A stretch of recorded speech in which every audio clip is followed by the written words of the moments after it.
Okay, here I'm going to describe one of our experimental setups that we have in Trinidad, set alongside a natural stream. And this is a site where we do replicate factorial experiments and can test ideas or evaluate mechanisms that underlie the sorts of things that we see going on in our natural streams. Part of the point is that our natural streams and the experiments that we do there, which involve introducing guppies, set up this grand interaction. You add guppies and then you ask what happens in response to the presence of guppies. But the data that you get are this very long and complex time series stream of information on many different variables. And it's hard to use that kind of information to make inferences about cause and effect relationships. And so what we've done is to set up what you see right here. This is a series of artificial streams. These are 8 different concrete channels, and each channel is subdivided into 2 different replicates. So we have a total of 16 replicate artificial streams in which we can do experiments. And 16 turns out to be a magic number for looking at cause and effect relationships. And I'll explain what I mean by that in a few minutes. If you look at me and look at the background, what you're looking at right here is an agricultural patch. It's something called Christophine. It's a very popular and profitable crop that's reared in Trinidad. And this is land that's owned by somebody who lives near the station, so we rent the space on the land from him, and the land is otherwise used primarily for agriculture that you see in the background. And then you can see some of the natural forest lying behind the agricultural fields. Now the way this works is we have this tank right here, and this tank is gravity fed from a spring that's somewhere up on the hill behind me. The spring normally would have outflow that would go into a stream. There's a natural stream flowing right here behind our experimental setup. And so before we came along, all the outflow from the spring went directly into the stream.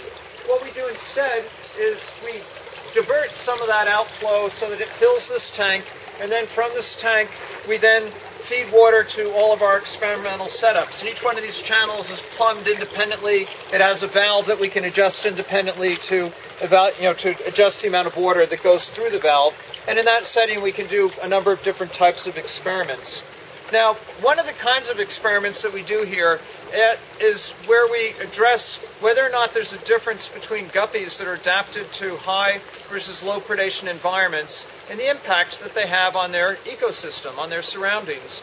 We know if we look at the shape of the guppies that there are important differences in the shape of the head and the position of the mouth, which in other fish suggests that they're different ecologically, that they feed differently in whether they are pecking along the bottom or feeding out in the water column or picking prey off of the surface.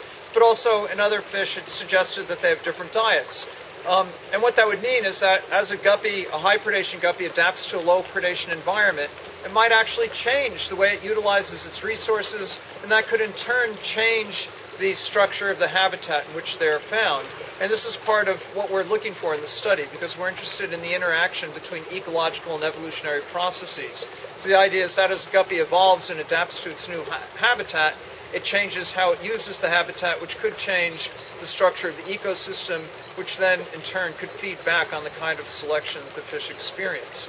But in any case, in this kind of setup where we have 16 artificial channels, we can do experiments in which we contrast guppies from high versus low predation environments, and in which we keep them at high versus low population densities, because we know that guppies from high predation environments live at lower population densities than those from low predation environments. And then we could, for example, manipulate light level. We could have high and low light level treatments by placing a shade canopy over the stream. And we know, for example, that the high predation localities have higher light levels and higher primary productivity than do the low predation localities. So we could do a 3-way experiment: origin, site of origin of the guppies, population density, and light level. And that results in 8 different treatments. It's 2 by 2 by 2, which is 8. And we have 16 channels so that we can have replicates of each of those 8 different treatments distributed at random along the channels. And then we can do a study that's in partnership with our ecosystems ecologists. And they would evaluate what the ecosystems are like at the beginning. And we could demonstrate that at the start of the experiment, we had true replicate streams, that the structure of the ecology within each of these channels is a reasonable replicate of what you would see in a natural ecosystem. And then we could apply our treatments which would be to put in guppies at different population densities from different sites of origin, and then we could continue to monitor the environment and look at how things changed over time and ask whether or not guppies from high predation environments do indeed have a different impact on the ecosystem than those from low predation environments. We've already finished some of these experiments. We found that in fact they do, that the high predation guppies do what you would infer they would do from the differences in the head shape. High predation guppies prey more on invertebrates, on insect larvae, and we can show that by what we find in their stomachs. We also can show it by the abundance of invertebrates in replicate channels that either do or don't have high predation guppies versus low predation guppies. And then we can do other things to evaluate the impact of these two different types of guppies on the structure of their ecosystem. And so we've already been able to pose hypotheses and test them using this kind of experimental setting. This setup that you're looking at right now is an experiment that's being done on the killifish, Rivulus hardi.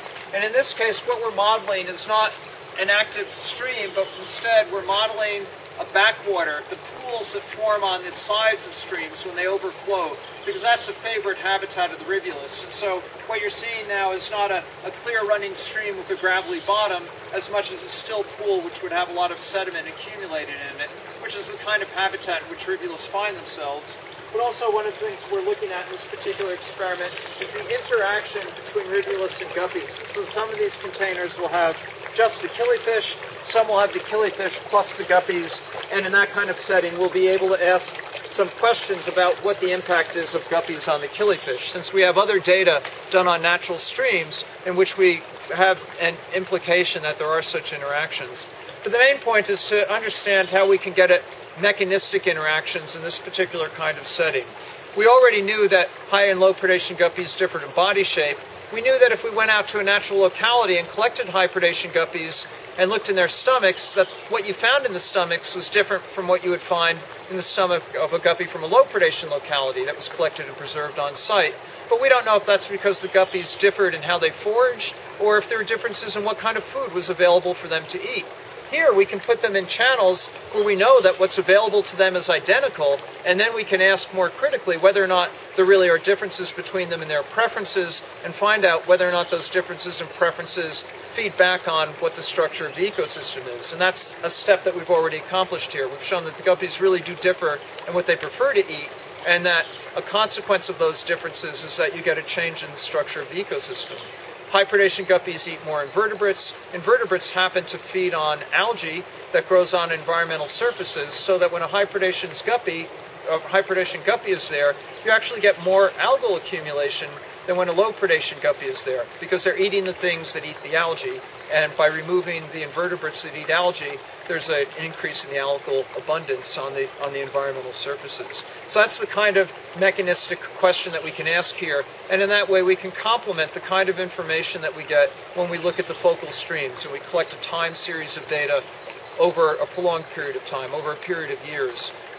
And as I said, we learn a lot about what happens, but we don't necessarily see the mechanisms for what the underlying interactions are.